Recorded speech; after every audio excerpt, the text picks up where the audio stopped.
Hey everybody, what's going on? It's time for RGH. Episode number 68.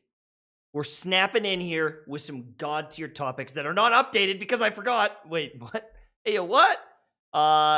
Topics list is we'll ramble them off as we go. Apparently, I didn't unmute my boys in Discord, so they probably couldn't hear the intro. But hi, guys. Sorry, we missed it. Hi, everybody. Are you ready to rip? Happy birthday, Mike! Thank Wait. you. I clicked record finally. Oh my god. I was Bro, we're recording this chilling. whole time, of course, too. I'm like in the middle of announcing course. this on Discord. I'm not ready. Just stop the podcast. Give me a couple minutes. Okay, I'm gonna turn the music back on. RGH timer has restarted.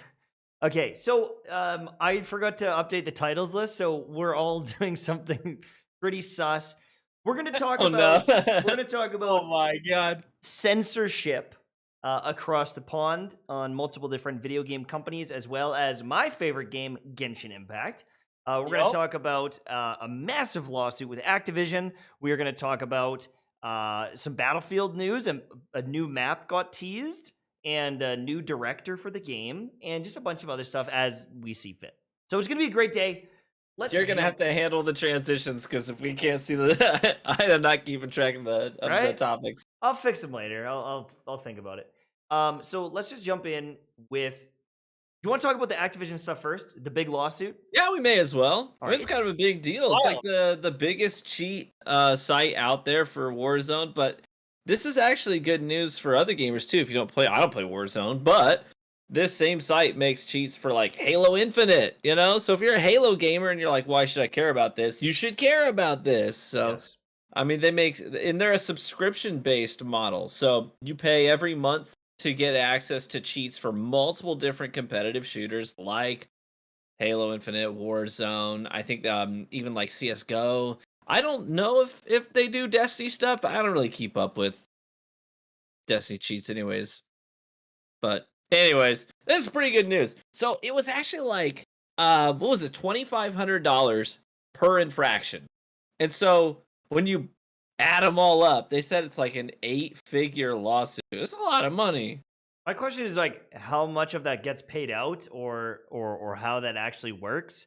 Mm-hmm. You saw Bungie partnering up with Riot for like trying to get the cheats out of the ecosystem. Now Activision is throwing their money and lawyers around, right? It is a problem all over gaming. I mean, in Halo Infinite, there's a bunch of cheaters right now. And 343 haven't even addressed it. They haven't even like said anything about the cheaters, and they're rampant in that game as well. And can you guys hear me?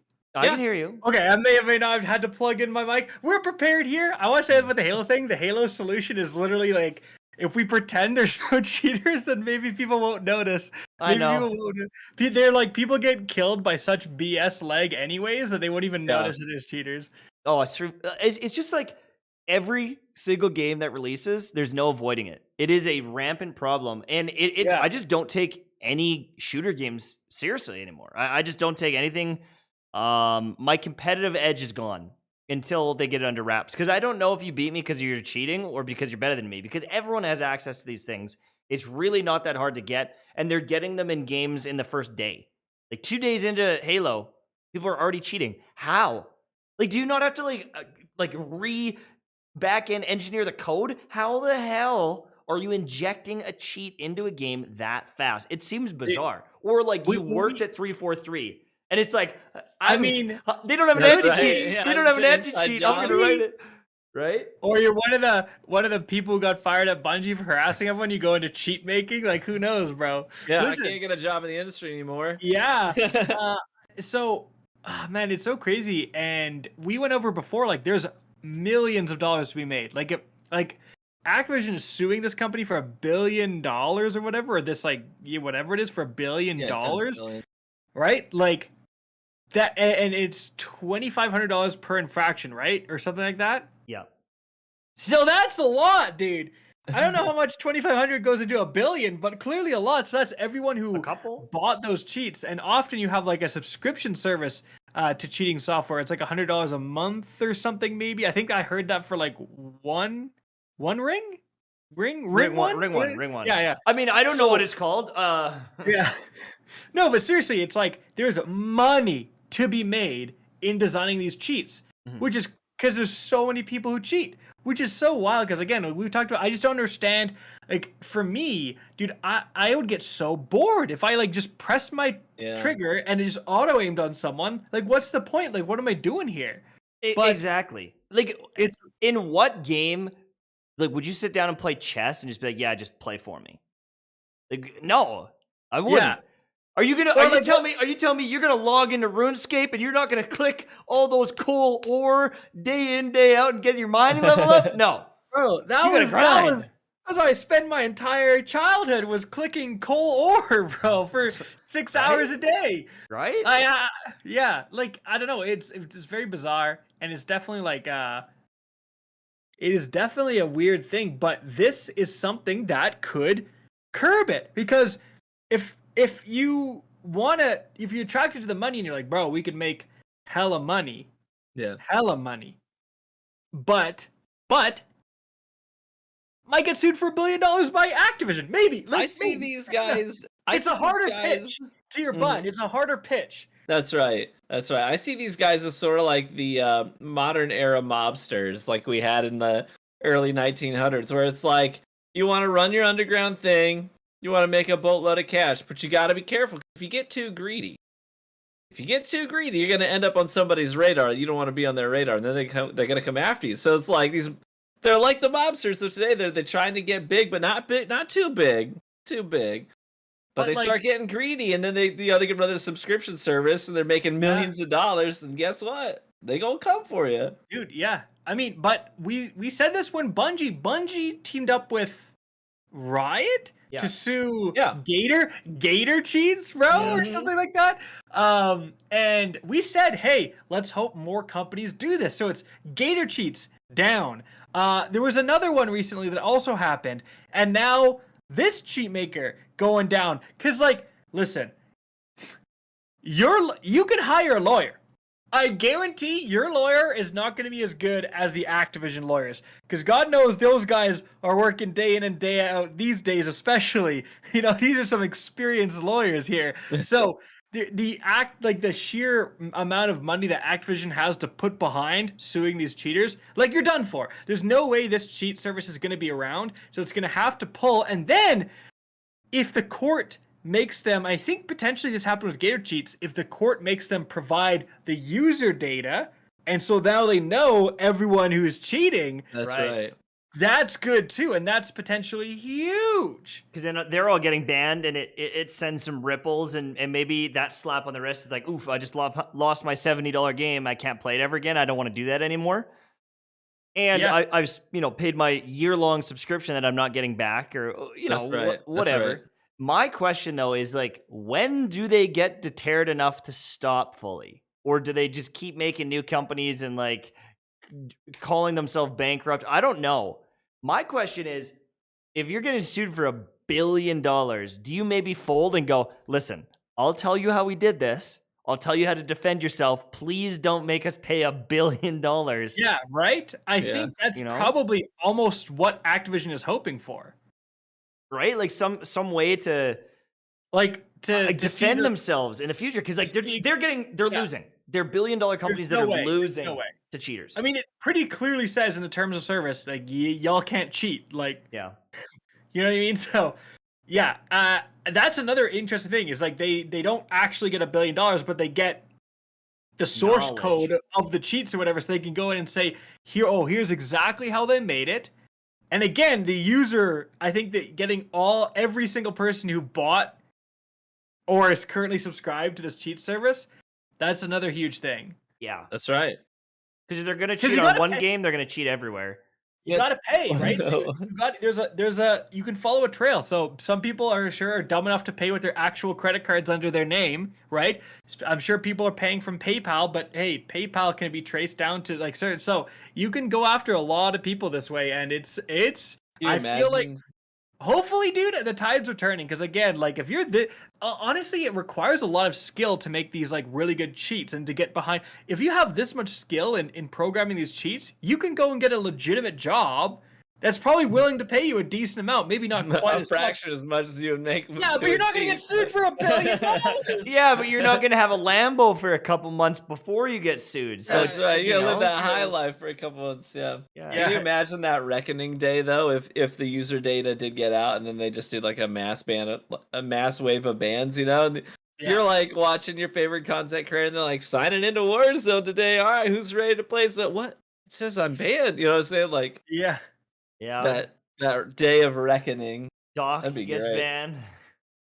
You know, I hope Doc's game slaps. I hope he absolutely nails it. He's been complaining about other games for so long. The audio shit. You know, he just calls every game trash. So he has to nail it. The audio has to be amazing. The map design has to be perfect. The hit registration, like that's a big project, but I can't wait to see what happens there. Let's move on now. Thank you. First of all, we gotta say a quick thank you to Christopher, absolute MVP of the channel. Amazing. Keep the lights running. Amazing guy. He's here all the time. For those who don't know, Christopher is just like the MVP of the Real Gamer Hour. Now, thank you. Next topic. You know what? Why don't you write the topics as you go, Tash? So that by the time we get to the okay. What, you want me to do like what's it called? Process of elimination. So the first one was the Activision. Yeah, Activision sues. All right. Cheaters. So now we know that the next topic won't be Activision sues cheaters. Maybe it will. Oh, that's a good. Yeah, exactly. What's the next topic here? Let's talk about the you want to talk about the censorship, or do you want to talk about Battlefield? We're talking about Battlefield. Battlefield's cool. So Marcus Leto, he was one of the original creators for Halo. He then went on to create a studio that created that game Disintegration, which released, didn't do amazing, and now that studio has folded. I mean, there was some promise there with the game. Like it did have some really beautiful cutscenes and things like that. But the gameplay, from what I saw and heard, it just wasn't there. It just wasn't. It didn't take off. But now he got picked up to be the new director on Battlefield, which is really, really cool. They teased a new map from Riot. Like, didn't he have another? Yeah, he went over to Riot for a while. Something else. He might have, yeah.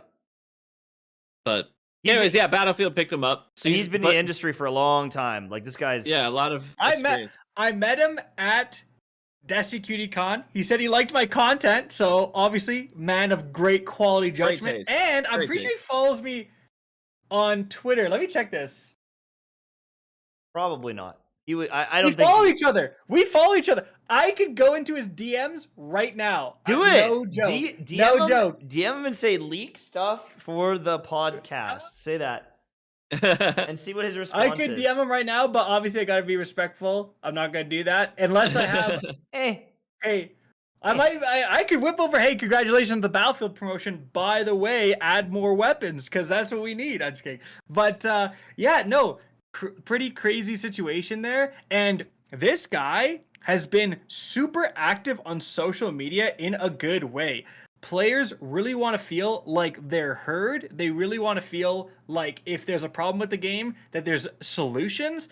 And so with this guy, like one of the things is that someone, remember when the controversy, there was a Christmas skin where the guy was like a Santa Claus and people are like, no, Battlefield is like a milsim game. We don't want this like crazy clown outfit, right? Like you're not Call of Duty. We play Battlefield specifically because it's not Call of Duty, right? And he said like, don't worry. I think he specifically said, he used the word like clown shooter. He's like, I'm not going to turn Battlefield into a clown shooter, or like, I'm going to keep this clown stuff out of the game, right? He actually said, and so the community was really happy about that, saying like, okay, thank goodness. This is a guy high up being like, no, we totally understand. We don't want to do that. Right. It's like, that's really what the Battlefield community is really happy about right now, is that for the longest time, DICE has just been like this faceless entity, right?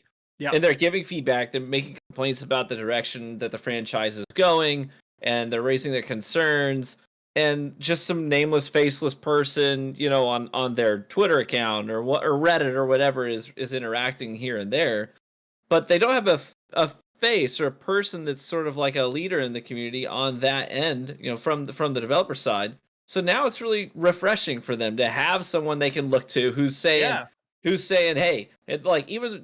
he responded to like this massive hate thread, not hate thread, but just a thread on Reddit, just completely breaking down. Was it a thread on Reddit? There's a thread There's on a hate Reddit thread. about 2042, right? Okay, and so it was a all hate the thread. things wrong with it. And he responds there, and it's not defensive. It's not explaining the decisions they made, but instead it's, hey guys, just wanted to let you know. And he's a game director. He's a director, right? He's not like a community manager. So his title carries some weight, and he's saying, hey guys, appreciate all this feedback, combing through all of it. Totally hear your concerns. We're really just focused on trying to revamp the direction that we're taking the Battlefield franchise based on what you guys are saying about what you want out of the game, what you're experiencing.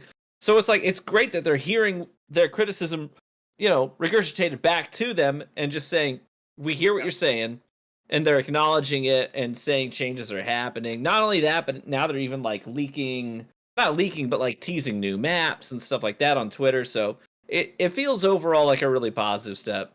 Doesn't it seem like it's like not necessarily exciting, but it's like relieving that it seems they're still hiring people and trying to bring in people that can do good for the future of the game, and they're teasing stuff. It's like, it's not an abandoned project. They didn't just release a AAA game and they're like, we're out.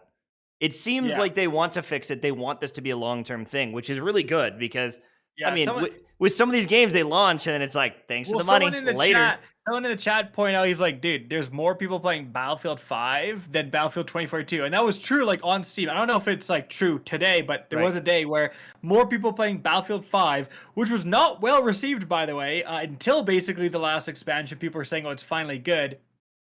They're playing the last game than the current game, right? So, obviously, things are not going well for Battlefield 2042. But I think the biggest issue is just lack of content, bro.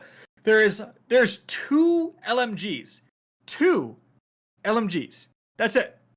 And it's like other games launched with 5. Do you know, and so you're going to level up through your guns, and you're just gonna be like, okay, I'm bored. You have to have that variety. You have to like be able to go and do, have a different experience every single game. And Battlefield is just not offering right now. Now, hopefully, when Season 1 launches, I think they said maybe March, it'll inject a bunch of new weapons, new content, new vehicles. We're going to get, like, new operators or specialists, whatever they're called.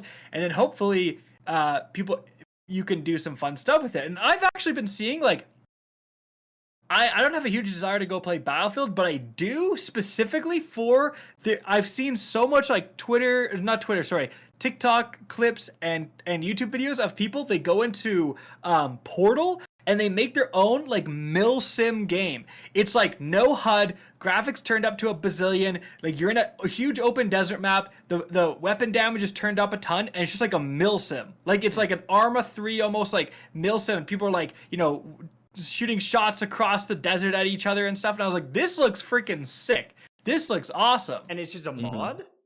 No, you can make it in Portal. Oh, in Portal, they have that Portal thing where it even has like a logic editor in Portal. So like people are making really, really cool stuff in Portal. You're making a better game than they made. Exactly. Literally, that's what they're like. Literally. Listen, if you don't like our game, make your own. Here's the tools. Honestly, and I feel like that stuff is gonna start to catch on. Like Battlefield is getting memed on so much, and that's why a lot of people are staying away. But dude, XQC or some popular streamer or Doc is gonna be recommended. Hey, try out this Portal game, and he's gonna play it and love it, and then all these people are gonna come in just to play like this Portal mod, basically, right? And so I think Battlefield having that Portal system does have some length and some legs, and as soon as the community like pops off with a really good Portal mode, I feel like that game's gonna come back in a big way. Right now, Battlefield has 10,626 people on Steam. That is not very good. That's terrible. Destiny has 65,000 right now. Yeah. And I mean, I know this is just a PvP only kind of game mode, but Battlefield 5, which I would say is not very good either, like compared to some of the other ones, it has 5,000. So it has half the player base. That is not okay. The old game having that much. I mean, I guess Call of Duty Black Ops 3 kind of does that as well. It has like a pretty big player base comparatively. But Jack, what does Vanguard have? Call of Duty Vanguard. Let's see. That's I'm a gonna good just question. check it out. It might not be on Steam. Actually, no, it's on BattleNet. So Hmm. I don't know if you can do that. Yeah, I can't see it. But like Call of Duty Black Ops 3 has 10,000 people right now. The same amount as the new Battlefield game. Because Black Ops 3 was on like mega sale recently and people just played for zombies. Yeah, that's fair. 30-day gain in player base went up 22%. So that's probably, part of the Or it reason was, why. yeah. But still, Yeah. it's Wild. a brand Wild. new AAA game, right? Look at Wild. when was Call of Duty Black Ops 3 released, right? Like, Dude, yeah, Battlefield. you shouldn't be competing, especially don't with how wanna- many games they're putting out all the time. Battlefield is not doing well. It is suffering. It is really, really not doing well. But again, I feel like there is a few things like the portal, the game, the updates. They were really fast with updates. They nerfed a lot of stuff and did some stuff within the first month. Fixed like a lot of multiple bugs and updates. glitches. Yeah, I would see their updates. And it'd be like update number 3, and they'd go over all this good stuff, like fixing the 30mm cannon. I would be like, oh, it's probably coming out like in a couple weeks, and it'd be like launches tomorrow. I was like, whoa, Yeah. I was like, sick. Well, speaking of fixing bugs and glitches quickly, did you see the new bug in Warzone? The level 100 battle pass skin renders you invisible. That's and fair. it's been that way for weeks, and they have not fixed it yet. Because it's like, hey, if we take our time to fix this, how many people are going to be playing the game to crank out to level 100 on the battle pass? So they can get go this ghost skin. mode and just win for free. Yeah. Dude. Yeah, because exactly. They're leaving it so people have to buy their way to level 100 in the battle pass and get the invisibility skin. I know. Well, as soon as the news about it broke, I'm sure their sales that day just through the roof, Thanks for the dono, Devin Carr. We're going to answer that question, though, when it comes to the After Dark section, so don't be afraid to ask again, but we will answer it. Yep. All right, moving on to the next subject. This is pretty crazy. So I think, what was it, 14 or 16? 16, I think it was. Game studios, Chinese game studios had to shut down. And the 1,000. reason... What? It was in the thousands. It wasn't 16. I thought it was 16 prominent one. Yeah, but it was 20,000 of them. Like all the mobile games. Like think of all the mobile games and little MMOs and indies, all of them. 14,000 gaming companies. Yeah. Oh, is it okay. Go out of business. I thought it was 14 big ones. Okay, so 14,000. Well, okay, never mind. It was even worse. So 14,000 game studios based in China had to shut down. Why? Because China has not approved any games throughout 2021. So your game studio, you're working on a game you're supposed to launch this year. The Chinese government's like, nope, we're not approving it. Can't. They have to give registrations. They have to approve registrations for your game in China. And they just froze. They did a freeze. And they're like, on we're not all doing it. registrations. So this is going hand in hand with, we talked about how China is preventing people. You can't play games if you're underage. If you're under 18, you can play 3 hours of gaming a week. That's it. And they'll monitor you and they'll look at your internet usage, so you're not allowed to do it. And yeah, they just said, nope, no games coming out. Right? And so that's wild. So China's just like, we're done with gaming. For whatever reason, the Chinese government is like, we don't like video games, and no one can do it now. So people can still game, but limiting who can play, and also now saying we're not approving anyone's games. That industry just got shanked. Hey. Think of how many people. Can I say, every time I criticize the Chinese Communist Party, there's always some guy who's a gamer #Marxist on Twitter and being like, why is Rick so mean to the Chinese Communist Party? They're not that bad. Okay, go be a gamer there. There's no new games, bro. They killed an entire industry because one dude in the government's like, I don't like video games. Bro, that's effed up. That's so bad. That's crazy. Think of how many hundreds of thousands of people's jobs are in the gaming industry in China. Just before this year, the gaming industry was exploding in China. The amount of investment into these Chinese companies, Tash is making Genshin Impact, his main thing, that China was going to be a force in gaming, and they were doing some really awesome stuff. There is fantastic games coming out in China, and they just were like, And Nope. do you know what I Gaming's just over. realized? Crazy. So there's this other game that was supposed to compete with Genshin Impact called Tower of Fantasy. And there's like a lot of issues with the development, and then all of a sudden they're like, "Oh, by the way, we're releasing the game." I'm wondering if it has to do with some of these laws, and they just put the game out. They're like, Get it out. "We're just gonna get it out. Yeah. We're gonna put it out to the public because if we don't, it's never gonna see the light of day." I honestly think that's what happened. And they were gonna do like a North America release, and now it's like up in air. Like, will they even do a North America release? And now it's all kind of coming together. But did you guys hear what Genshin is doing right now? So this is great too. This is crazy. MiHoYo is the company that made Genshin. They gave up all the publishing and everything to a company in Singapore named Cognosphere. So I think they're trying to circumvent some of these changes. But, 100%. But before they could do that, there are new character skins or like censored skins for Mona, Rosaria, Jean, and Amber. And so like Amber, her shirt just isn't as low cut, and like Jean, you could kind of see her shoulders and stuff. Now she's got like more like almost like a military outfit on. Rosaria, she had like fishnet leggings, and now it's just like leather pants kind of thing. It's bizarre. And then Mona, it's almost like she got like a bodysuit on. Now she's got this like tunic and like pants, and it's like, what? It's not even the same character model. Like it's really weird. And so if you're playing on the CN servers, that's it. That's what the characters look like now, and there's nothing you can do about it. If you're in North America and Europe, you actually have a choice between the skins. So, I mean, we kind of got a free skin. I think some of the new ones do look really good. Like the Jean one looks pretty badass, but it's just crazy. And we talked about this a few weeks ago about how they don't want any almost like trans content in their games. So if it's like, or not even, it's just a feminine looking guy. Yeah, androgynous, like, nope. feminine, anything that is like that, where it's maybe ambiguous. Is that a guy? Is it a girl? They don't want it. So Venti, one of the characters in the game, and I heard this months ago. They're like, yeah, they're going to change the model for Venti and make him look like a guy. And I was like, no, they're not. They're not going to rewrite this whole character and redo all the art. But it's like, oh, wait, maybe they actually were going to do that or were planning on doing it. And MiHoYo has moved to Cognosphere now, and like maybe they're away from it, and they're not under the thumb. But I'm curious how much of Genshin's development has been impacted by this. How many delays has there been? Like could there be another region or two that were in the game that aren't now, and the game is a fraction of where it could be? Like, I don't know.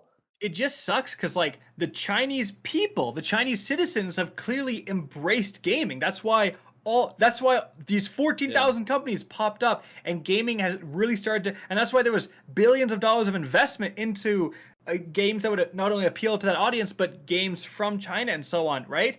And it's like now all those people are just like, oh, my games are getting changed, and potentially I'm being banned from gaming and all this stuff because the government just is like, nope, no gaming. So this is going to be a worldwide impact, right? Like you might be thinking, oh, well, I don't live in China. This doesn't impact me. For sure.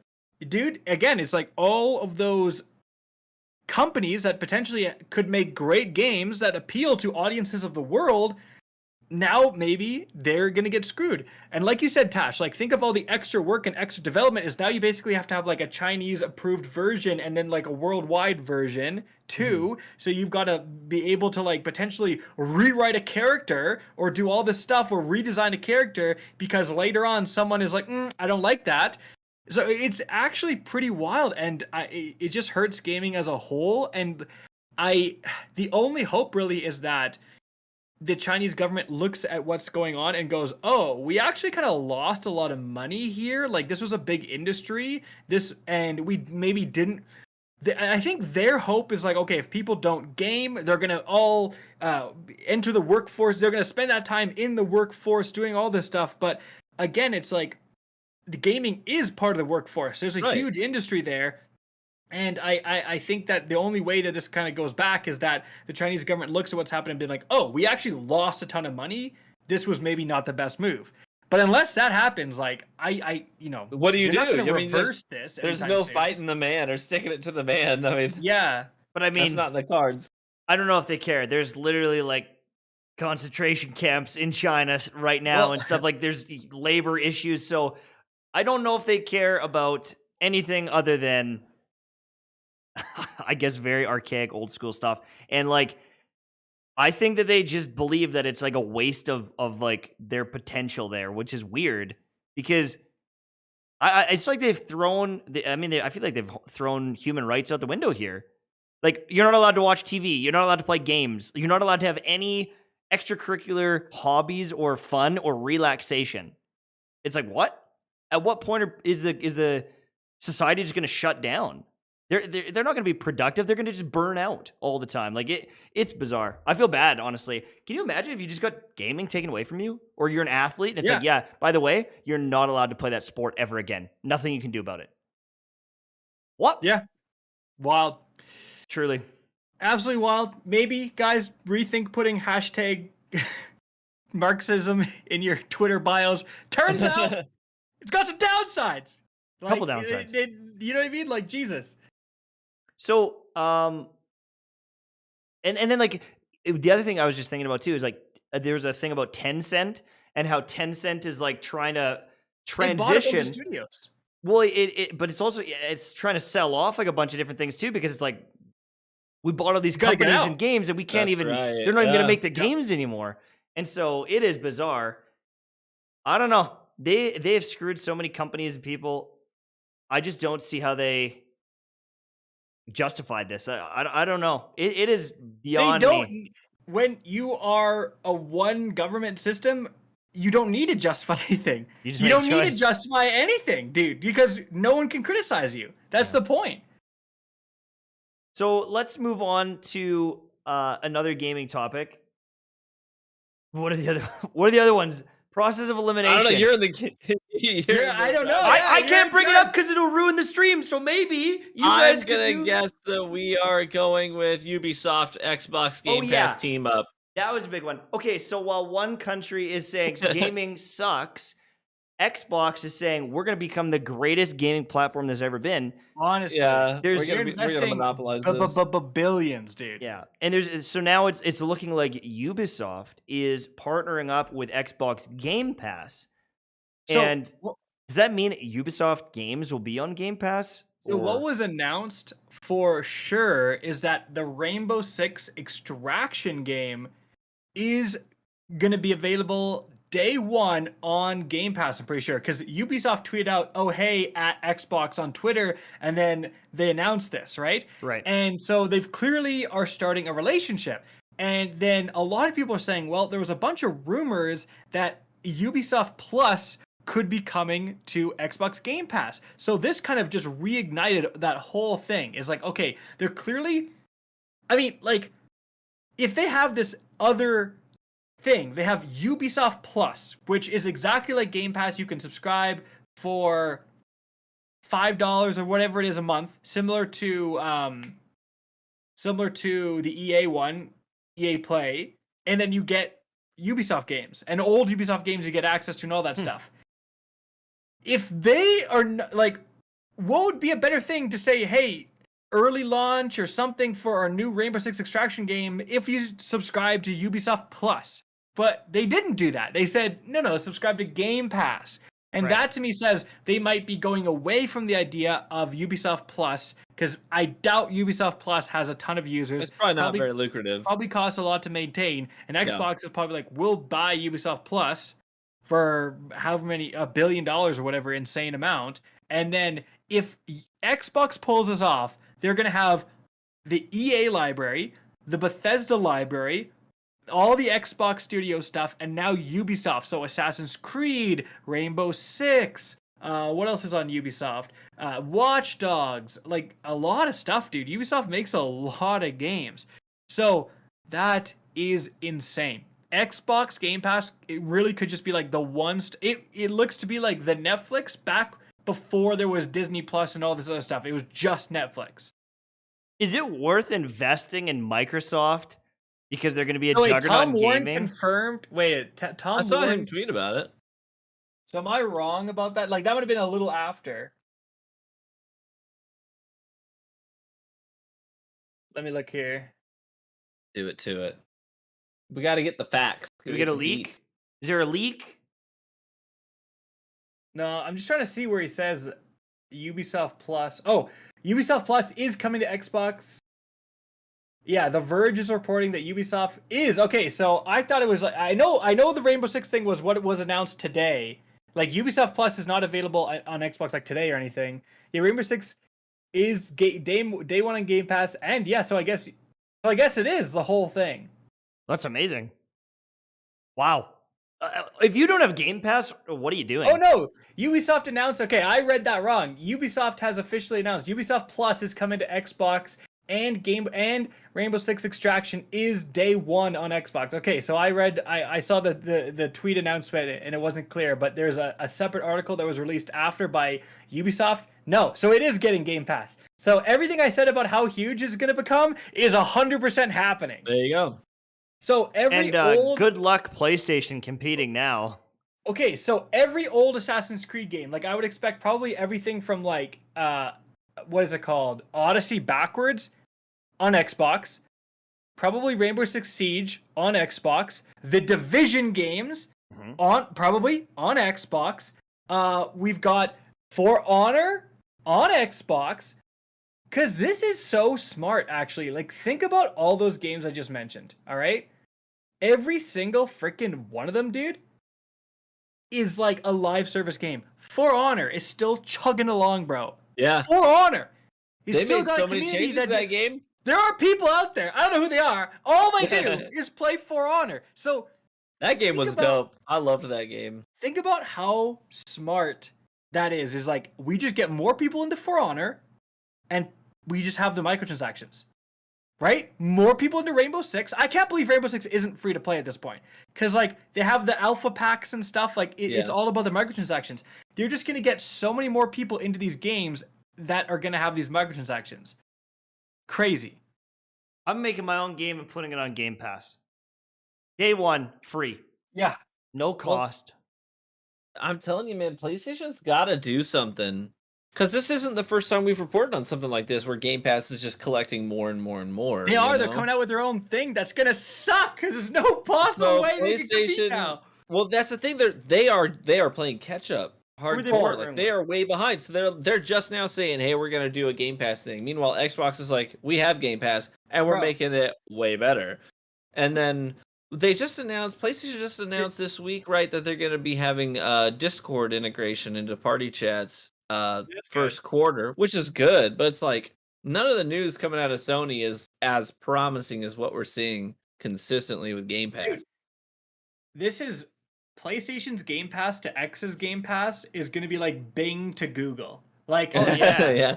Honestly, Internet Explorer. It's gonna have like a couple good games, but it's like, and now on PlayStation Ultra, Stardew Valley, Terraria, and it's like, bro, 40 million people have already played Terraria. Like, this isn't like this crazy thing. Who are they going to partner with? They already lost, but Bethesda's gone. Like, Bethesda's gone. The only thing they have is their exclusives. I mean, they've got like Horizon Forbidden West. They've got some heavy hitting exclusives. That's it. They're gonna have God of War and in 2023. The old God of War and then the old Horizon Zero Dawn on their service. That's about it. Like, what? The PlayStation one is like Disney Plus. You get it for a month, you watch The Mandalorian and a couple other things, and then you get rid of it. And then you get it back again. So whenever there's like a new thing, you get some PlayStation, and then you get rid of it again. I just don't think they can keep up. If you're logging into Xbox Game Pass, you got like hundreds of games right off the rip. You can't even play through all of it fast enough. Yeah. It is absolutely wild. The only thing is like the one flaw Xbox Game Pass has is like games go away, and it'd be like like it'll say like I think recently it was like that Yakuza games were on there, and it's like, oh, these are going away, and then when they go away, you can't play them I think even if you've downloaded them, you can't play them anymore. You have to buy them. Usually they have like a going away from Game Pass sale. Yeah, it's not like full price, but if you already had it, you could buy it for a discounted rate or whatever. But still, yeah, okay. So, but dude, holy actual crap, man! Like, I mean, I already have Game Pass. I've been playing this game called Trail Makers, where you like build your own like cars and then you unlock like jets and wings and you build your own like vehicles and stuff and playing with a couple buds, and it's so much fun. And Yeah, I saw Skill Up was playing that. really? Oh, dude, yeah, it's a blast. Okay, so Gears of War 5 just came. Game of the Year edition is new on PC Game Pass. Like, the Back for Blood launched on it.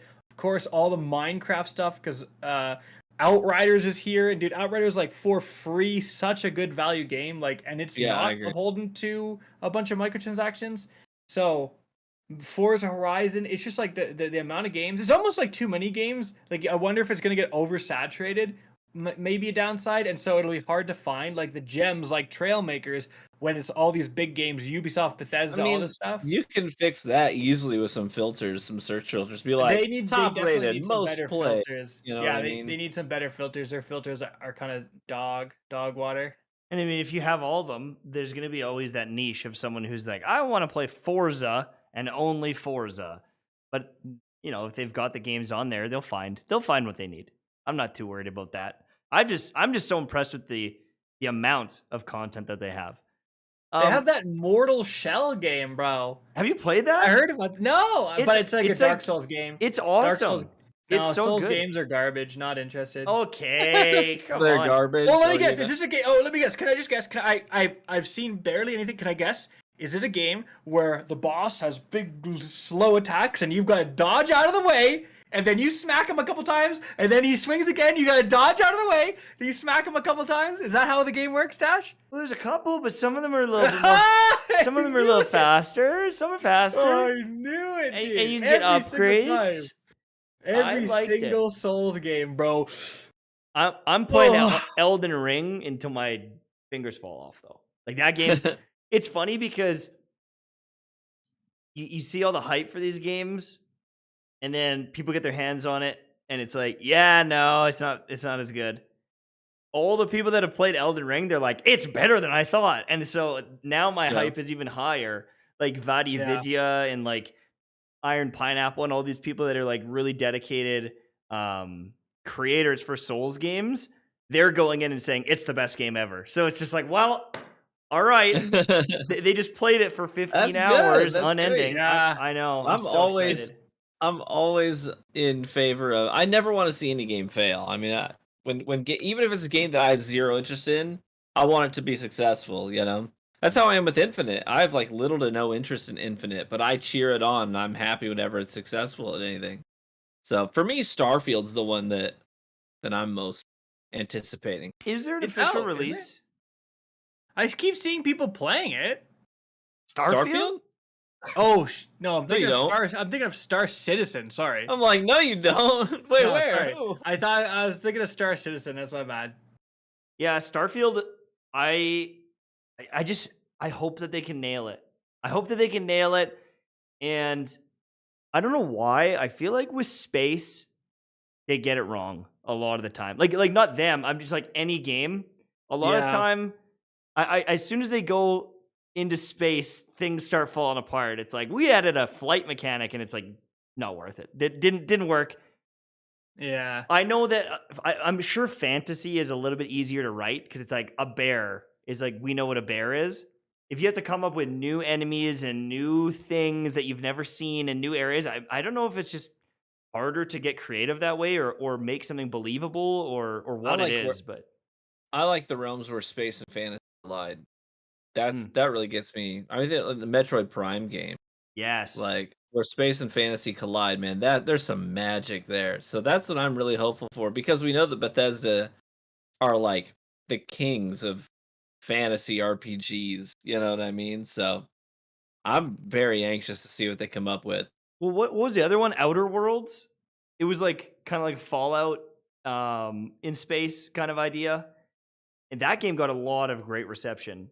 And so it can be done. It can be done, I believe. My question is, do you think with Star Citizen? No. Or sorry, Starfield. Sorry, Starfield. See? Right? Do you think with Starfield it'll be the same like Bethesda sneak mechanics and like essentially the same game ported into space? Or do you think they're gonna change it? They're gonna do something completely different here. Oh, I think it's gonna be pretty innovative. You think of because it's not like they're taking. Here's the thing: if they were just gonna carbon copy the systems that they already had in place, it would not have taken 2 decades True. to Fair. get this game where they wanted it. You know what I mean? If their You'd end hope. game goal was to have Skyrim in space, they'd already had this game out the door a long time ago. So what they wanted for this game was really ambitious, or else they wouldn't have invested time, energy, effort, capital, manpower into developing it over the course of 20 years, you know? Right. Mhm. True. So Yeah, pretty crazy stuff. Unfortunately, The Witch Queen comes out like a day before Elden Ring. Definitely a yeah. bit rough. I feel though like Elden Ring is like it's hype, but I want to play it, but it's not multiplayer. It's not like I can just pick it up whenever. I can pick it up in March and have exactly. the It's not same fun. if you're not creating for it, or you don't want to jump into PvP when everyone's playing, or like rush to make some like twink account that like can roll level 40 people or something. Like, I don't think it needs to be any sort of rush to play that game. It's something you can just get lost in down the road. But the thing that I've seen, which is probably the most exciting, is there are a lot of like abilities and magic relatively early in the game. And I find a lot of the other Dark Souls games, it's like, oh, you want to use magic? Well, you have to get 6 hours in the game before you can even get your build going, you know? And that's not really fun. It seems There like is there's a co-op. Okay, lot so of there's choice. Yeah, there there's is co-op, but there's again, co-op, it's but like different than There like is and there isn't. like the Witch Queen. I want to like play the Witch Queen and level up my character and all that stuff like right away, and the raid launch and all that stuff. Like I can start Elden Ring like a while later. Mhm. But a lot of people are not going to think that way. I think Bungie's probably like, frick, man, we had to like launch in the most next to the most like anticipated game in such a long Yeah. time. But even then, like, I wonder, like, there's so much hype for Elden Ring, but like, the Souls games generally are still a little bit of a niche audience. Yeah, I like, totally agree. Chad from the frat house is playing Warzone. He's not interested in Elden Ring, right? I mean, a little bit of a stereotype, but that's the type of person who's like not interested in a Souls type game. Is like the Call of Duty players, the shooter players, right? Mhm. It's like the fantasy RPG people, which are a little bit more niche, I would say. Maybe they're not. Like maybe this game like blows through sales numbers and we kind of see a shift, but generally like the casual gamer tends to stay away from games that are known to be very difficult, and Souls type games are. I'm telling my audience, if you don't watch me play this, I'm quitting forever. And this time I mean it. Like, please let me enjoy Elden Ring and just be there and enjoy it with me. This stream will be way better than me talking about the same anime titty for the 50th time. Like, I really want to explore that game. I've been waiting forever. I think it's the most hyped game I've been in a long time. But I've also loved the Souls games right from the start. Like, I don't know why. I don't get sick of it. I always like the new challenge and the new areas and the way the games flow together. And I just wish there was more studios that would consistently put out a good product like that. Like, I've never played a Souls game and been like, oh, this sucks. Even Dark Souls 2, people roasted Dark Souls 2 because there was like a lot of repeat bosses and some of the map design. It's like, we were just in a cave and now all of a sudden we're in this completely different area. Like, it doesn't make sense. It was still a great game. It was still better than almost every other game I played. Like, if you just look at the whole package and the amount of hours I played, and like, I don't know. I feel like no matter what happens, Tash, you're gonna pop off on your clips channel of clips of you There you dying to go. bosses and screaming. Yes! 100%. That's right. Yeah, exactly. Do That's all me a you need. favor. Do me a favor between now and when Elden Ring launches, and go out and buy like 50 $10 keyboards. Okay? That way you can just Smash keyboards. Yes. 100%. every clip. Just every clip. Do you guys want to jump into After Dark and start answering some of the questions about like? Yeah, sure. Are Yeah, we let's just skipping do that it. one topic? Yeah. Oh. Well, probably. I We'll mean, we talk could about it talk now. about it. We'll talk about it now. All right, we got some more Destiny drama. Oh my god. So if you missed it, GSXRClyde, he is a prominent streamer, PvE aficionado. He does a lot of like raid help. He teaches people how to raid, does carries, all that stuff. He recently got in heat because he pretty forcefully, like pretty He's a damn big forcefully. dude. That dude is 90% muscle. Yeah, like he is. I would not wrestle that guy ever. He has a big dog. It jumped on him while he was kind of working on something. He grabs the dog. He pushes it back, and it slammed into a kind of little, like a mini fridge behind him. Right? And like it, there was like an impact. I think like the camera shook, some G Fuel or gamer substance, whatever it was, fell off the thing. It was a big thing, and so a lot of people were very upset. Like, hey, you shouldn't do this. You shouldn't like kind of violently. You didn't like hit it, but like really kind of violently push your dog around. Right. So so he got in a lot of heat.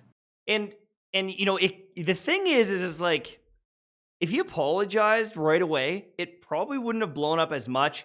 Or in the clip, the damning thing is he kind of does it. He looks at the dog and he's like, "You're really pissing me off." He didn't go, "Oh, I'm so sorry, I didn't realize." Like, if there wasn't an immediate regret. Yeah. If I accidentally stepped on my little cat face foot, I'm like, "Oh my baby!" Yeah. So I think people see that and their reaction is like, "This guy's a piece of trash." Yeah. But the issue, I think, personally, call me wrong if I am, he just kind of doubled down and he was like, "You guys are all babies. Like, he's a big dog. I did it." And then people started clipping him more and more. And he's kind of defending himself and, fight or flight's kicking in. I get it. He's getting attacked by the mob and he's like, "Ooh, you guys are being cancel culture." But then that gets clipped. And then more gets clipped.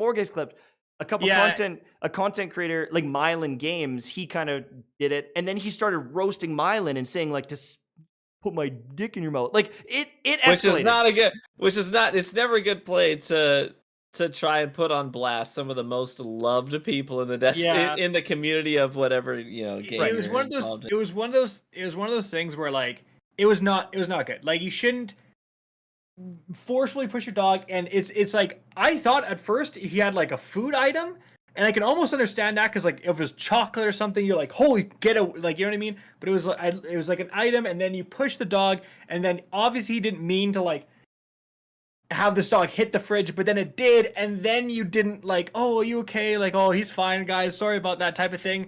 It was just it was a bad look. And then, like you said, if he would have just come out and said, because the times I've met him, he's been super nice to me. He's been nothing but, nice and welcoming and all that stuff. But if he, in this scenario, he should have just said, "You know what? Thank you guys for calling me out, because that was not the right thing to do to the dog. It was a moment of anger, and I can assure you guys, this dog is not abused. He's very loved. But at the time, I was in the wrong, completely in the wrong, and I promised, like, I'm never going to do that again. And again, like, thank you for calling me out, because this is something we should call out as an animal lover. This is something I care about." You come out with that response, and it would have been so much better. But like you said, gravy, he got very defensive and doubled down on like the this is cancel culture. Everyone's jealous of me and stuff, and it's like, I'm sure there are people out there that are just trying to cancel you because they have their own Twitch channels and want to pop off. You know what I mean? I'm sure you can find them, but the majority of people, I think, just felt sorry for the dog, and it's just like, it was just a bad response. Now he's since come out with a longer thing, admitting like, "Hey, I kind of like went into defensive mode because I was getting obviously attacked quite a bit, and I kind of just, it was not the good way to handle it." And so his apology, I mean, he did at least admit that and say that. And to his credit, he came around. Yeah, he came around, but it's like, you could have saved yourself 2 days of this heartache. You just would have done it off the start. That's the thing, is like, it escalated, and honestly, probably the only reason we're talking about it now is because it escalated to the point where it was like, oh my God, because someone posted it on live stream fails, and then XQC was streaming, and then he reacted to it. So it went from like, oh, this doesn't look good, and then it was like, he's kind of like roasting people in chat here, and not like, he's kind of defending himself. And then it's like, oh God, it's going viral on live stream. Oh God, now XQC has seen it just got so blown up. But the thing, I guess the one thing is like, everyone makes mistakes. I make mistakes. We will all make mistakes. At some point, you're not going to be perfect. You're going to say something you shouldn't. I've said things on stream where I've had to stop stream and go, "Do you know what? I should never have said that. That's a bad habit from back when I played hockey. That is terrible language. I just, you have to call yourself out, though. You can't defend yourself. Like, you have to realize, I made a mistake.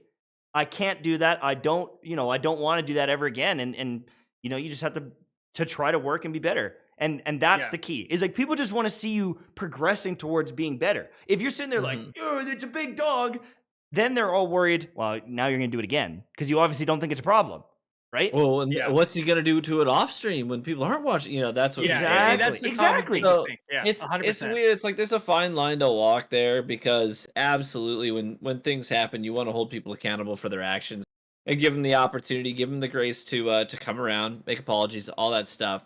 But then on the flip side of it, cancel culture can go too far sometimes and say things like, "We want this guy in prison," Yeah, you know what I mean? And it can escalate to a place where it should never go. And so there does have to be grace and truth. This is the way that I try to approach this.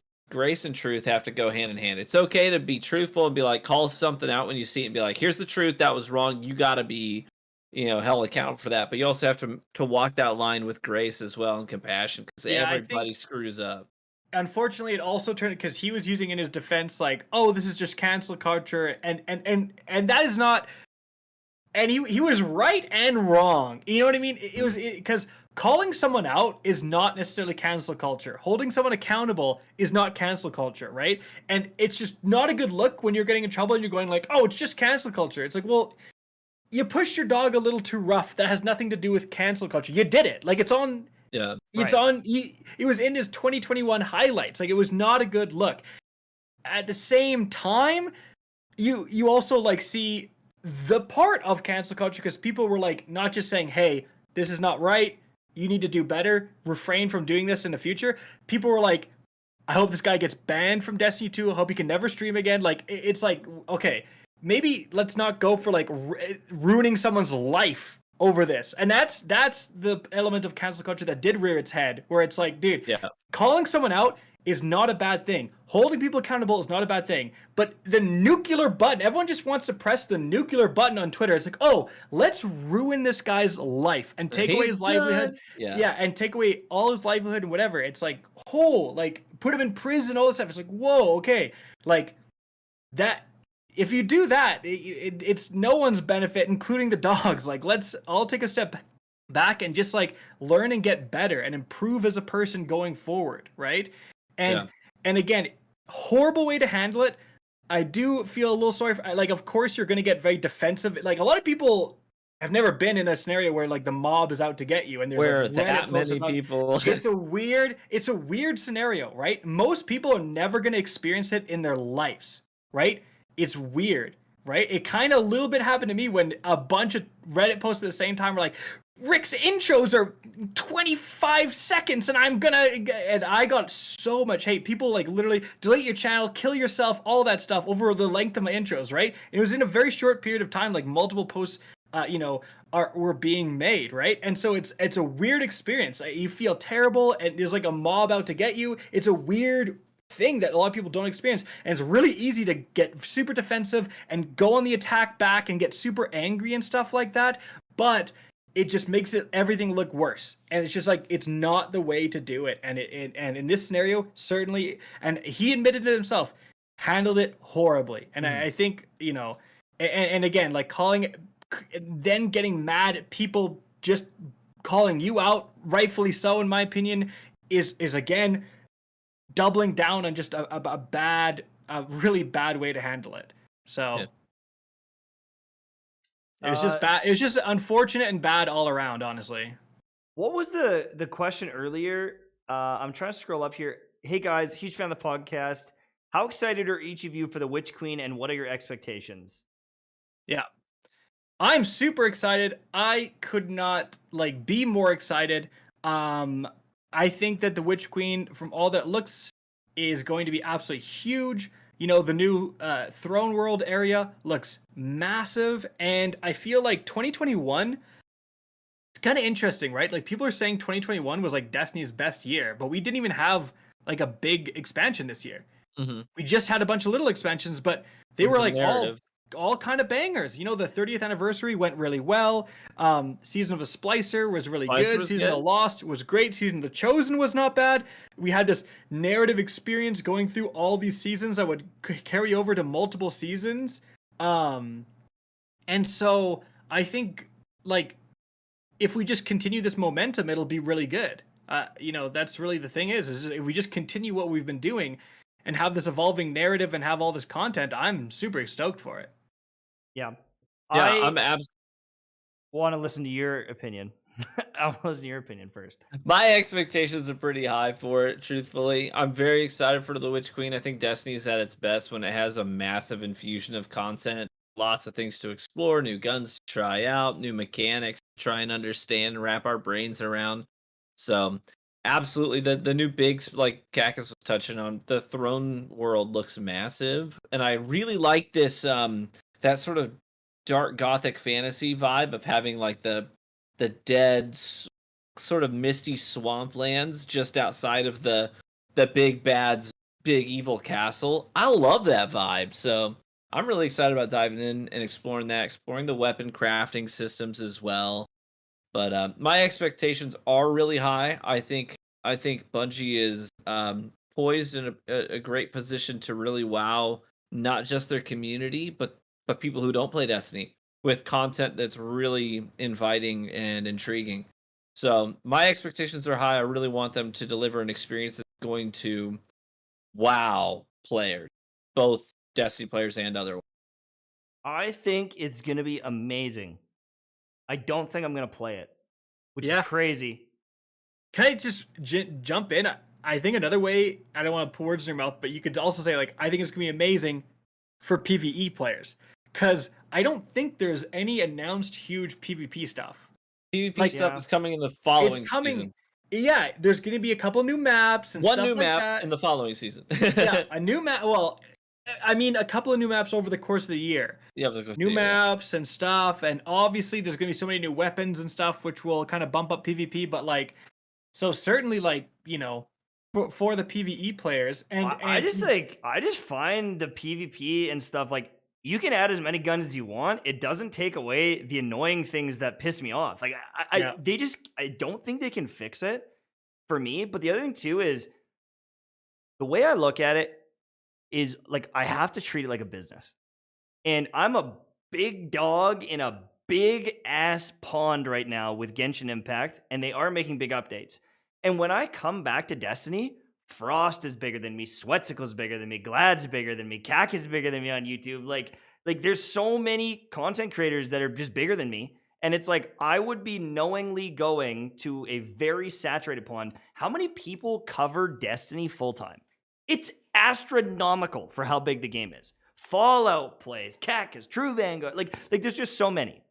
And so it's like, do you guys need me? Like, what am I bringing to the table? Yeah, it's a good. I mean, I know some people are like, they want my opinion. They want to hear they want to see my style. I get it, but it just seems like it would be a very risky business decision that I don't even know I want to take, because I think I'm still burnt out on Destiny. I don't think it's gone away. I don't think until there's like Destiny 3 and they completely scrapped everything would I really want to play the game anymore. Because I mean, we did the dungeon. The second time we did the dungeon, I was already like, all right. like I was just kind of over it. And you know, I tried the battle rifle out and I was like, it's fine, but I'm not like blown away. It's not making me super excited. And I think I'm just unfortunately looking for a new adventure. And I'm on a new adventure right now, and I mean, and you hate it, in fairness to Destiny. Well, until today, or until the update, like yesterday, is really good. Like, they are updating, but also, as we said, Elden Ring is like right when Destiny launches. I don't want to go to Destiny, and then it's like, well, actually, I want to play Elden Ring, and maybe Elden Ring doesn't pan out, but I think I just got to kind of keep doing what I'm doing. I'm off in my own little world. It's a little lonely, but I feel like you could still get away with, like, every once in a while, like MTash returns to Destiny type of stuff, and then like talk about it like with every like big release. Have like one video each like release, and then you're chilling. I think because like you said, like, you're not gonna go back and review exotics again. No. You know, like, if I committed, I could make it happen. If I committed to it, it's just I don't want to lock myself down into it again and then leave again. And I don't think I'll ever be a long-term Destiny content creator again. And like, I've played Division and Monster Hunter World, and I want to play new games. Like, I really enjoy jumping into a new game and figuring them out. And so I am kind of in a spot where I want to adventure and get some different things. So Totally Can't understandable. fault you for that. yeah. Are there any other questions? By the way, you guys, this is the After Dark special, so ask us whatever questions you want. We'll try to answer them. First and foremost, we should talk about that Brightwing emblem. I've Oh, got a yeah. code for a Brightwing emblem to give We've got a away. We code for a appreciate y'all Brightwing for being emblem. here. So, if you're not familiar with this emblem, the Destiny community managers handed a handful of these out to content creators and people in the community as well to distribute to their communities. And I gave 9 away, but I saved 1 for RGH. And Hell yeah. I don't think Cac has saved any of his for RGH. I did but not. I I didn't even did. think about it. I You said did. that, and I was like, "Oh, that's a good idea." I'm stupid. But I saved one for y'all. So we'll probably just give it away by having you guys tweet and tag RGH and say something about the episode tonight. Be like, yeah, I liked the Battlefield content. Hey, I loved what you guys had to say about China, and tag us. And then use the hashtag RGH emblem. Okay? You gotta use the hashtag RGH emblem, because that's how we're gonna search these tweets. We can type in the hashtag, we can see what y'all have said. So RGH emblem, no spaces, no fancy nothing. All right. I put it in the chat there. RGH emblem. Hashtag RGH emblem. We'll cruise through those, and if you get a DM from us, congratulations, you're the winner. If you don't get a DM from us tonight, you did not get the code, but we appreciate you nonetheless. Sound good? Yeah. Trevor Thompson, $10 donation. Got a chance to watch it live. You guys are amazing. True Vanguard is so handsome. Cactus HD, I love your beard. And Mtashed is lovely as well. He didn't say any of that. I just ad-libbed because I wanted to compliment you guys. But anyways, thank you so much, Trevor, for the $10 donation. Taco with 2 $5 donations. Love TV and Rick. Michael is cool too, I guess. Yeah, I will take it. Eddie Martin, an elite gamer. Thank you so much, Eddie Martin, my man. Appreciate it. Gorgonak with a $5 donation. Actually, let me get to Shiver. It was a $20 donation. He didn't say anything, but he just did a $20. But he did a 11-month membership. Happy New Year's, fellers. Can't believe it's been almost a year Shivers a he. for being a member. I'm happy to watch 3 seriously good dudes every week. Thank you all. Thank you so much. And then Gorgonak, $5 donation. Speaking about Ubisoft and R6 Extraction, what do you think about that game? The new R6 Extraction. I literally do not care about that game. Like, I might play it now that it's free on Xbox Game Pass. Sure. I have Game Pass, but I'm very confused on what it is. So it's basically a zombie game, but with the Rainbow Six characters, right? And you get their abilities and so on, right? Maybe I'm wrong about that. I'm not even I don't know sure. I anything haven't about even it. looked at it, to be honest. I feel like it's a game. It's a I know game nothing. for Rainbow Six Siege fans, and if you're into that, that's totally cool. But I don't think it's going to attract a lot of people from out of that sphere. I feel like they've done so many games, like The Cycle was one of them, and like there's Escape from Tarkov and these ones where you like go in and extract or you fight enemies. What was the Amazon one that they canceled after 3 days? Crucible. Yeah. They do these like PvE, like PvP, like games, EVP. Yeah. and they all suck. They all just they kind of suck. I tried Crucible. I gave it a fair shake, all right? Yeah. There's another one Hey. coming out called, I can't remember what it's called now. Scavengers, I think. So like, I did play a bunch of Scavengers there's with a- Goth. The zombie one? they've updated a bunch. There's And another one like Scavengers Last was Day. Wait, is that what Scavengers is? There's one that I thought was Division that they showed off at like the Game Awards, but it's against zombies. No, I It's don't like know. a third person. There's too many games these days, bro. Oh yeah. Dorignac with another donation as well, a little $2 dono. It says, TV, what's in the glass and how's it made? The name of the cocktail tonight was a Monte Cassino. It's an homage to the Benedictine order of monk. So it uses Rittenhouse rye. It's a very affordable, cheap rye whiskey, but it's made just for mixing. Okay, so it's not something that's gonna like overpower the drink. Rye whiskey, lemon juice, Benedictine, obviously, pay homage to the Benedictine order, and shoot, why am I spacing on it? The other liqueur. What's the other liqueur, Cactus, in a Monte Cassino? I don't know. Tell me. I drink twisted tea, man. Oh, yellow chartreuse. I'm sorry. It's yellow chartreuse. Chartreuse that's made with that gives you your sweetness. Sorry, I spaced on it for a second. Anyways, really great cocktail. It's all equal parts, very easy to make. There's your answer. Wait, what do you guys? Are you guys doing the day one raid for Witch Queen? I mean, of course I am. Of course You're are. probably not, Tash. Maybe you I'll are. be playing it on day one. Probably, yeah. I'm not doing it for guides, so I'm not gonna be. Frostbolt and Primal guys ditched, so I was like, all right, I guess I'm not coming back. They all want to do guides on PvP weapons instead of doing the day one raid, so I was like, all right, fine. I guess I'll just not play. Probably smart, to be honest. Yeah. Yeah. What else is there? How was Enkinomiya? Enkinomiya, the new Genshin update, someone is asked... awesome. Really good. Okay, It's really, really good. It looks amazing. Beautiful. Now, someone actually asked, what's your favorite non-alcoholic drink? And I have the perfect answer, baby. It's Advanced GG, which we forgot to do a little shout out for. Actually, no cap. I got a care package recently from Advanced GG. It's kind of been a while since they've sent me anything. We're all partnered by Advanced GG, or I don't know. I am Tasha's TV. I don't think you're kind of ambiguous here, but our podcast is partnered by Advanced GG. So if you guys use code RGH when you're buying Advanced GG, you get a discount, and it supports all three of us. But they actually sent me a care package with a bunch of their new flavors. I've been trying them. There's like a peach tea one from a certain creator who's like an MMO type guy. I'm not familiar with him, but actually good. Like, it actually tastes like peach tea, and my wife's really excited about that. There's the Splitgate Rocket Pop. Now, I have no clue what Rocket Pop is. But it's delicious. Supposed to be like Pop Rocks, isn't it? I think maybe. Dude, it tastes amazing. I've been loving it. I actually had some earlier today. And then there's another guy who's like this huge Minecraft guy who has like a sour cherry flavor, which I haven't tried yet, but I'm excited for that one too. And there's always great flavors. M-Tash has got Mango Splash. I've got Cactus Kiwi Lime as well. There's so many good flavors, and you can, buy Sir Demetrius's flavor to support him, and then use our code RGH and support all three of us. So there's a huge way to like get a fantastic product and support a bunch of people of your favorite creators. Yep.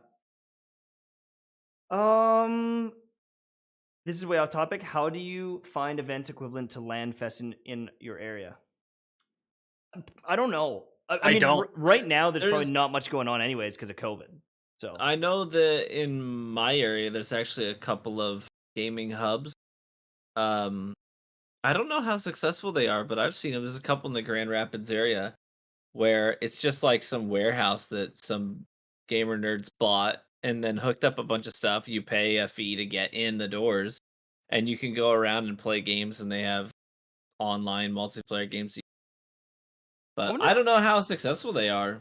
I wonder, like, because I just want to come home and game on my own in my underwear. It's like I don't want to go to a place and like be around people while I'm nerding out. I feel like it's a thing that maybe a little bit older people enjoy because they were doing that. I've never really done that. Like growing up, I just played it at home. I mean, it would be cool to go play RuneScape with a bunch of people back in like it would. Back in the day. But like these days, it's gonna be hard to set up, man. With like you said, the pandemic. And I'm gonna tell you a fun LAN party story. When I was in high school, okay, I was in a choir class, show choir class in high school, right?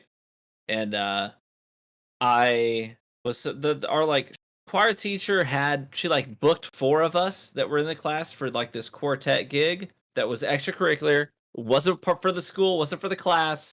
It was just this extracurricular thing that she booked us for this gig to make some money, right? And we had like a practice, like a rehearsal for our gig, but it was right after this tournament, this Halo Combat Evolved tournament that I'd signed up for. So I had a team. I went to this Combat Evolved LAN party while I was in high school. I didn't drive. I went with a buddy of mine, and the guy was supposed to give me a ride back home after our tournament. Because it was like this big hub in my hometown where they had these LAN parties. This like old Sears that no, it was like an old it was an old Sears that they had bought out and refurbished for these big LAN parties. So I went there. I placed second place in the tournament, earned some cash. We were feeling real good.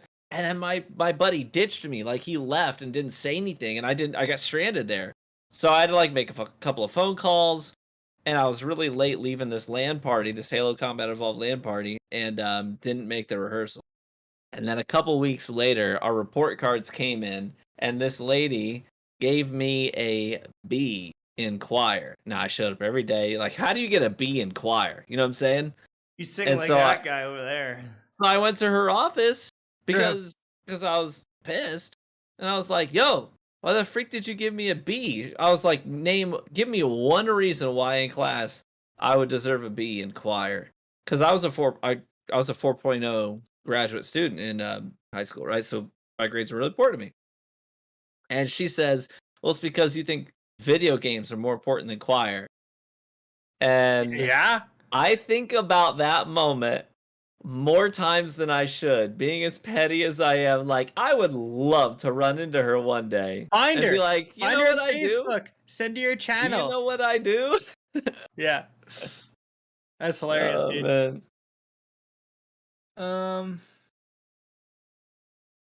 That's probably enough. We're closing in on an hour and a half. Someone talked about like NFT stuff.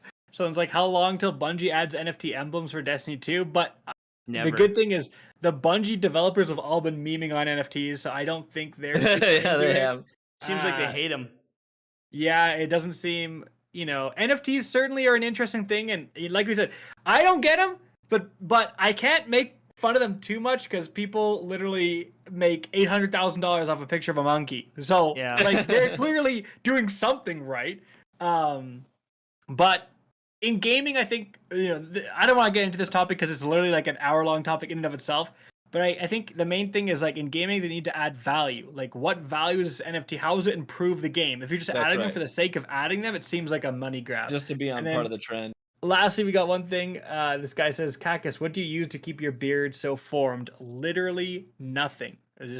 I don't have no oils, nothing. It's just my beard hair curls like bad. Like yours looks nice and straight. Mine doesn't underneath grow. It like all goes like this way, but like, dude, it's just random luck, I guess. Or like go to a good barber because I should be using like. Everyone has like tea tree, all the oil. Oh, this is what's it called? It's like tobacco scented oil. And all this crap. Yeah. Like every like man store, manly man thing is like all this beard oil and stuff. I use none of it, dude. Yours is Dorito dust. Mine is exactly. It's held together by all the Cool Ranch Doritos like lining the beard, keeps it structure. Hell yeah. Well, the triangle is one of the strongest shapes, right? Yeah, exactly. Christopher with another $50 donation. Insanity. Thank you. Appreciate it.